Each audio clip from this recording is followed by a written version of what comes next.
ಮುಂದುವರೆದಿದೆ ಡಿಕೆ ಶಿವಕುಮಾರ್ ವರ್ಸಸ್ ಎಚ್ಡಿ ಕುಮಾರಸ್ವಾಮಿ ಅವರ ಒಕ್ಕಲಿಗ ಸಮರ. ಕುಮಾರಸ್ವಾಮಿಗೆ ಡಿಸಿಎಂ ಡಿಕೆ ಶಿವಕುಮಾರ್ ಮತ್ತೆ ಕೌಂಟರ್ ರಿಯಾಕ್ಟ್ ಮಾಡಿದ್ದಾರೆ. ನಾನು ಸ್ವಾಮೀಜಿಯನ್ನ ರಾಜಕೀಯಕ್ಕೆ ತರ್ತಾ ಇಲ್ಲ.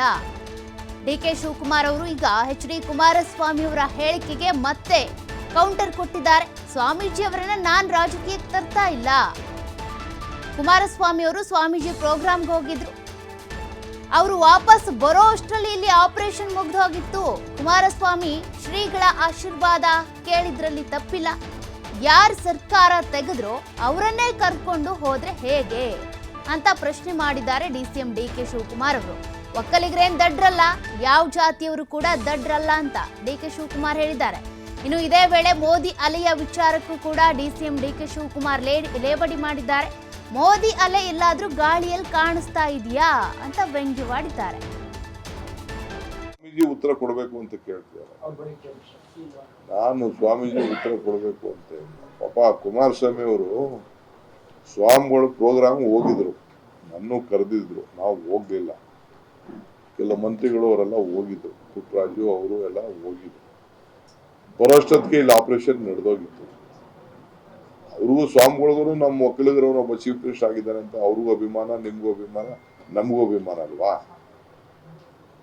ಅದಕ್ಕೆ ಯಾರು ತೆಗೆದ್ರು ಅವ್ರನ್ನೇ ಎಲ್ಲ ಜೊತೆಗೆ ಹಾಕೊಂಡು ಹೋದ್ರೆ ಈಗ ಚಲರಾಯ ಸ್ವಾಮಿ, ಕೃಷ್ಣ ಬೈರೇಗೌಡರು, ನಮ್ಮ 5 ಜನ 6 ಜನ MLAಗಳು ಕರ್ಕೊಂಡು ಹೋದ್ರು, MP ಕ್ಯಾಂಡಿಡೇಟ್ಗಳನ್ನ ಕರ್ಕೊಂಡು ಹೋದ್ರು. ಕೇಳಿದ್ರು, ನನಗೂ ಹೇಳಿದ್ರು, ನಂಗೆ ಕರ್ಕೊಂಡು ಹೋಗಿ ಆಶೀರ್ವಾದ ಬೇಕಲ್ಲ, ಹಿರಿಯರ ಆಶೀರ್ವಾದ ಬೇಕಲ್ಲ.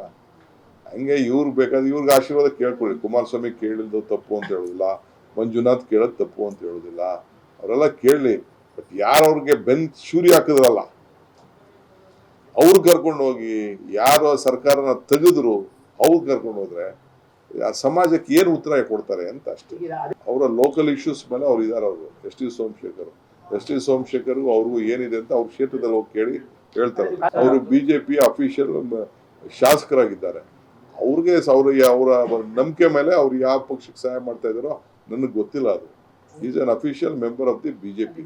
ನಾನು ಸ್ವಾಮೀಜಿ ಹೇಳಿತಾನೆ ಇಲ್ವಲ್ರಿ. ಸ್ವಾಮೀಜಿಗೆ ಎಷ್ಟು ಗೌರವ ಕೊಡ್ಬೇಕು ಅಷ್ಟು ಗೌರವ ಕೊಡ್ಲೇಬೇಕು ಅಂತ ಹೇಳ್ತಾ ಇದ್ದೀನಲ್ಲ.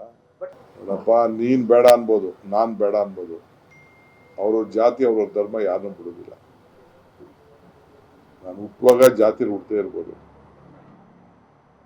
ಆದ್ರೆ ಸಾಯುವಾಗಾರು ಧರ್ಮ ಬರ್ತದೆ. ನಾವ್ ಯಾರು ಜಾತಿ ಅಂತ ಅರ್ಜಿ ಹಾಕೊಂಡು ನೀನು ಹುಟ್ಟುದಿಲ್ಲ, ನಾನು ಹುಟ್ಟುದಿಲ್ಲ.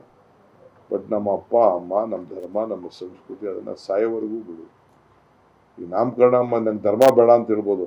ನಾಮಕರಣ ಮಾಡೋದು ಒಂದು ಧರ್ಮನೇ, ಕಿವಿ ಚುಚ್ಚೋದು ಧರ್ಮನೇ, ಮೂಗ್ಬಿಟ್ಟು ಚುಚ್ಚೋದು ಒಂದು ಧರ್ಮನೇ. ನೋಡ್ರಿ, ಒಕ್ಕಲಿಗರು ಯಾರು ದಡ್ರಲ್ಲ, ಇಲ್ಲ ಯಾವುದೇ ಜಾತಿಯವರು ದಡ್ರಲ್ಲ. ನಾನು ಹೇಳ್ತೀನಿ, ಒಕ್ಕಲಿಗ ಇರ್ಬೋದು, ವೀರಶೈವರು ಇರ್ಬೋದು, ಬೇರೆ ಪರಿಶಿಷ್ಟ ಜಾತಿ, ಪರಿಶಿಷ್ಟ ಪಂಗಡ, ಅಲ್ಪಸಂಖ್ಯಾತ, ಅವ್ರಿಗೆ ಬೆನಿಫಿಟ್ ಯಾರು ಅಂತ ನೋಡ್ತಾರೆ. ಅವ್ರಿಗೆ ದೇಶಕ್ಕೆ ಏನು ಒಳ್ಳೇದಾಗ್ತದೆ, ರಾಜ್ಯಕ್ಕೆ ಒಳ್ಳೇದಾಗ್ತದೆ, ನನಗೇನು ಒಳ್ಳೇದಾಗ್ತದೆ ಅಂತ ನೋಡ್ತಾರೆ. ಅವ್ರ ಅನುಕೂಲ ಅವ್ರು ನೋಡ್ತಾರೆ, ಅವ್ರ ಬದುಕನ್ನ ಅವ್ರು ನೋಡ್ತಾರೆ, ಭಾವನೆ ನೋಡುದಿಲ್ಲ. ಅವರ ಬದುಕು, ಆ ಬದುಕು ಕಟ್ಕೊಡೋಂಥವ್ರು ಯಾವತ್ತೂ ಕಾಂಗ್ರೆಸ್ ಪಾರ್ಟಿ. ಈ ಮೋದಿನೇ ಅವ್ರ ಹೆಸರು ಓಟ್ ಕೇಳಲಿಲ್ಲ. ಎಲ್ಲಿ ಕೇಳಿದ್ರು Modi? You come to the ಶಿವಮೊಗ್ಗದಲ್ಲಿ ಅದೇ ಯಡಿಯೂರಪ್ಪನವರು ಸ್ಟೇಜ್ ಮೇಲೆ ಇದೆಯಲ್ಲ, ರಾಘವೇಂದ್ರ ಯಡಿಯೂರಪ್ಪ ಓಟ್ ಕೊಡಿ ಅಂತ ಕೇಳಿದ್ರು. ಯಾರು ಕ್ಯಾಂಡಿಡೇಟ್ಗಳ ಹೆಸರು ಓಟ್ ಕೊಡಿ ಅಂತ ಕೇಳಿದ್ರು. ನನಗೆ ಓಟ್ ಕೊಡಿ ಅಂತ ಕೇಳಲಿಲ್ಲ Modi. Modi himself doesn't have confidence. ಅವರೇ ಕೇಳಿಲ್ಲ.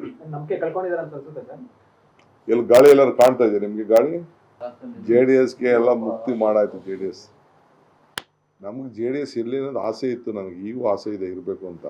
ಬಟ್ ಅವರು ಡಿಸಾಲ್ವ್ ಮಾಡೋ ಸ್ಟೇಜ್ಗೆ ಹೊರಟ್ಬಿಟ್ಟಿದಾರಲ್ಲ, ಹಳ್ಳಿನೇ ಕಳಿಸ್ಬಿಟ್ಮೇಲೆ ಇನ್ನು ಎಲ್ಲಿ ಅದಾಗ್ತದೆ.